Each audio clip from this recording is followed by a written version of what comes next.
And welcome back to the Auburn Tigers segment of Tide and Tigers. You know, the only undefeated conference play SEC team in basketball right now. War Damn Eagle. We are just bouncing off of a win, or not, I guess not bouncing. We're just rolling on with a win over Georgia with a score of 70-68. Again, we don't have Broom back. So yeah, when you got Broom, who's leading all of those categories, still out. We finally got some other players stepping up and making their marks, keeping us undefeated. That win against Georgia was huge. We needed that. Coming up now, we've got Tennessee, and it's going to be at Auburn, Nelville Arena. That's right. Why did I forget that? Beard Ease Memorial Coliseum, Nelville Arena. Boom. All right.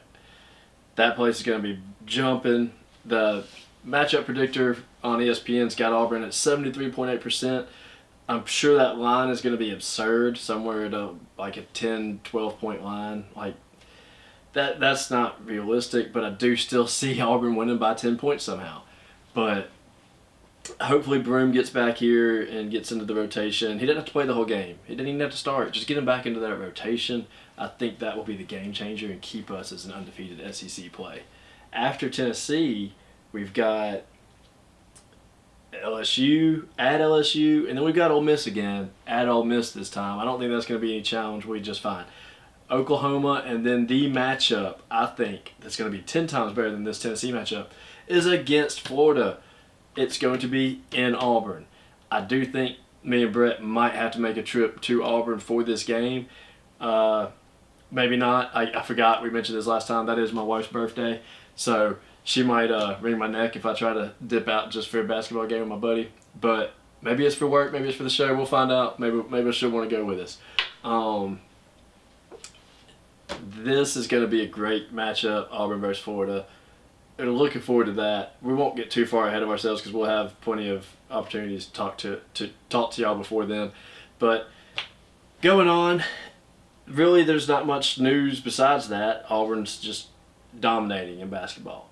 So let's pivot to NFL and Washington.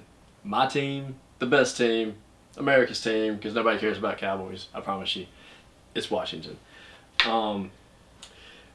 This team is doing something special and showing people that they've been there all along. They just needed a few fixes. And those fixes were all the way from the top to the key position.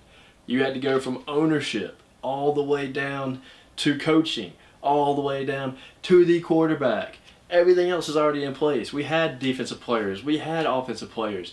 We've had receivers just flooding in and out. We have had an entire team around Washington.